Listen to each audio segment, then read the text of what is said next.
more of a holistic approach to looking at what kind of state emerges when we look at Kantian political philosophy. And in the end, I conclude that there are four major institutions that emerge from Kantian political philosophy.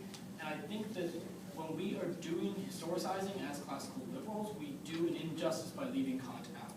So if you're all interested in further, deeper writings on this, here, my email address is available here.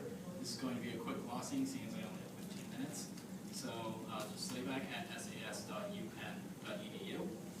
So the problem is here, once again, that classical liberal historical scholarship often overlooks the use of Immanuel Kant. When we read Kant and his political philosophy, some sort of liberal institution certainly arises out of it. The question normally becomes whether it's a high liberal institution or a classical liberal institution. But if we're actually looking through a lot of the scholarship on Kantianism, we don't see in his political philosophy a lot of references by classical liberals to that specifically. I just use the example here of everyone's favorite source, Liberty Fund. There are no books, for example, that come out of Liberty Fund that work with Kant as a keyword or an author. But Kant's influence throughout history is certainly incredibly profound, both within political philosophy and just philosophy in general. He's influenced everybody here from Hayek to Nozick, Rawls, and Robert Paul Wolff, who famously wrote In Defense of Anarchism, which uses the Kantian formula of humanity to argue in favor of anarchism. And his writings in philosophy, political philosophy, ethics, aesthetics, everything has really resonated throughout history and has become incredibly important for all fields. When we're looking, though, we have to ask the question of, is Kant a classical liberal? It's fairly obvious from Kant's writings that he's some sort of liberal. Now, when we're looking at classical liberalism, everyone here surely is familiar with classical liberalism, so I'm not going to spend too much time here, but it's closely related to high liberalism. But there are some differences between high liberalism or welfare liberalism and classical liberalism. Sam Freeman, the high liberal philosopher, writes that the major difference is on how capitalism works for classical liberals and how it works or does not work for high liberals. Freeman writes that there becomes a schism in the liberal tradition around John Stuart Mill, who later in his life, under the influence of his wife, turns much more towards high liberalism and adopts what has been oftentimes said to be much more socialist or welfaristic policies. Charles Gauss writes that classical liberals have insisted that an economic system based on private property is uniquely consistent with individual liberty. Now, when we look through Kantian political philosophy, I think that this vein comes out very clearly because the role of the Kantian state is largely to protect private property and the private sphere. But throughout the classical liberal tradition, we often see Locke, Smith, and Hayek as very simple and good examples. So looking specifically at Kant, on first glance, it's not quite clear what comes out of him. As far as his ethics go, even though they're very distinct from his political philosophy, you can get justifications for both systems from his ethics. The categorical imperative places a large emphasis on treating individuals as ends, not simply as mere means. This is very important for individual autonomy, but it also includes that we have to choose maxims which align with others' ends as our own. Kantian foreign policy and Kantian foreign policy is incredibly anti-imperialistic and is actually grounded in a sort of loose early cosmopolitanism. Kant writes that nations actually ought to come together and completely abolish all standing armies and enter into a global federal union of republics.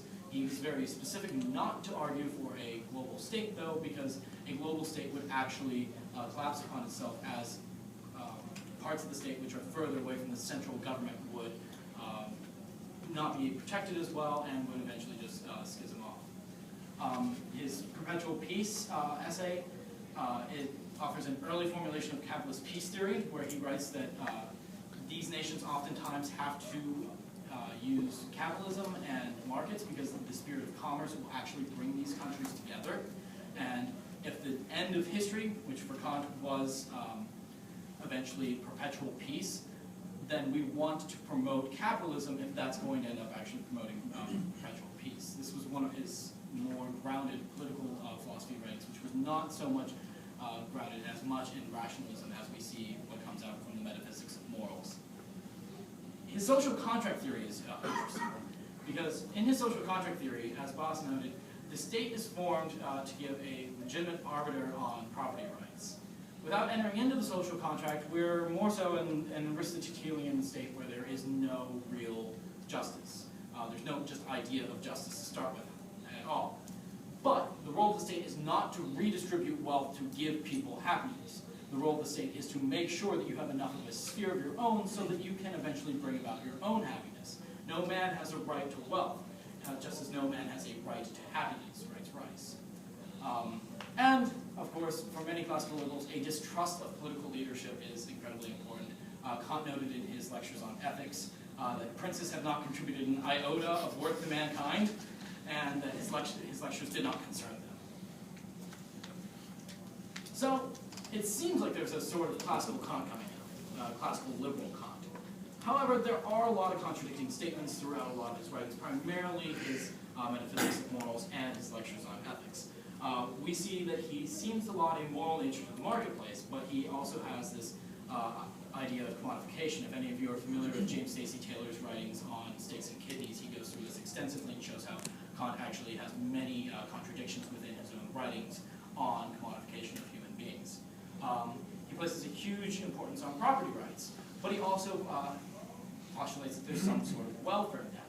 And he has a hatred of political leaders and political institutions oftentimes, but he also posits that there is no right to revolution, which this is very important because this actually makes it seem like there is a conservative Kant that is within Kant's political philosophy. So we quickly actually see two dualisms emerge. We see one between conservatism and liberalism, and we see one between classical liberalism and high liberalism. The conservatism and liberalism dualism is really one that focuses on his role of the right to revolution or the lack thereof within a state. For Kant, it's very important that a federal constitution, a republican constitution, cannot have a legal right to revolution. Because if there's a constitutionally recognized right to revolution, this would be contradictory. If rebels were to take control of the government, they would essentially be saying that they have a right to run the state, even though the state has already gained that right to run the rebels. So an inherent contradiction comes out within legal philosophy here. There is, however, evidence from a posthumously published letter that he may have recognized the idea of a right to revolution when the state undermines a foundational contract. This is not too far out there, considering that Kant had, despite this whole idea that there is no right to a revolution no matter how tyrannical the leader is being in the nation, Kant had this weird obsession with the French Revolution. He absolutely loved the French Revolution, he loved the American Revolution, and he thought that the American Revolution was a good example about how the British Constitution was a failure of Republican constitutionalism. And he also argues that there's an important role for morality in the state. But for Kant, it's very important to note that the role of morality is not a role of enforcing morality. It's a role of setting up spheres where each individual may choose to be moral. The Republican state is not out there pushing its morals on any specific individuals, but it's creating those institutions where people can actually act as moral autonomous agents. So, on the conservatism versus liberalism scale, we actually seem to have a balance come out. If we really want to look on the whole, holistically here, it seems that Kant is much more of a liberal. His rejection of the right to revolution is problematic.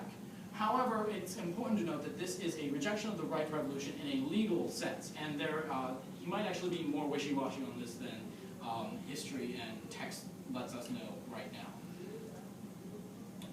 But a social contract is incredibly liberal. It exists to provide this final arbiter, and it gives freedom to all men of independence under the law. Not everyone, of course, is a man of independence, but Kant finds it important for a liberal Republican state to give people the opportunity to become this. He also, the interesting note is, he also writes that this must be a three-branch government, and this develops parallel to Madison's writings in the United States, which is quite interesting here.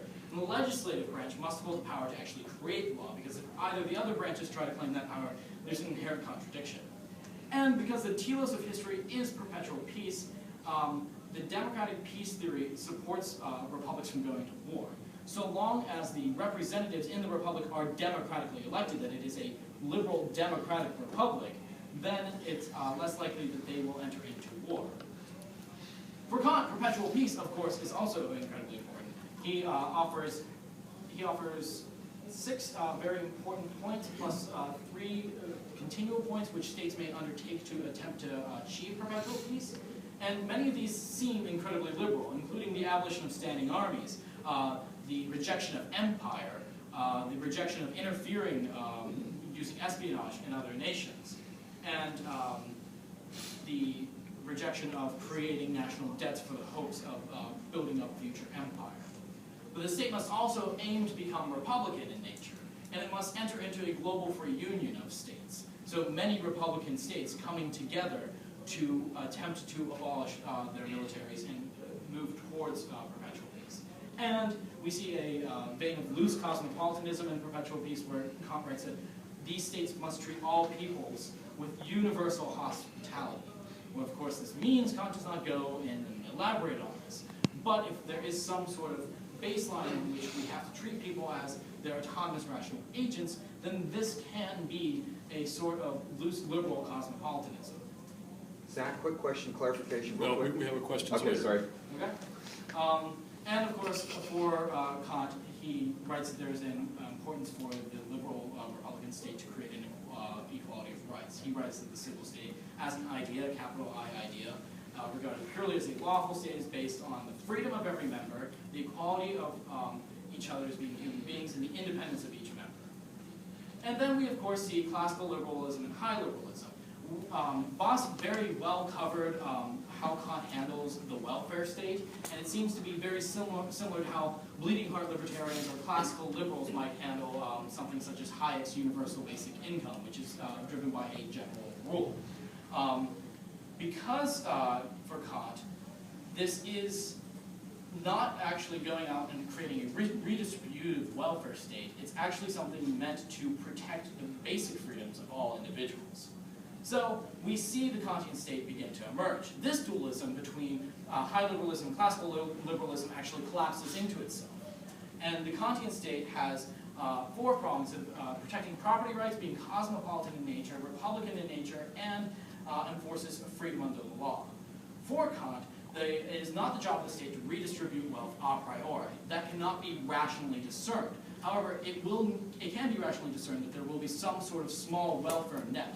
The level of that welfare net, though, cannot be discerned from this.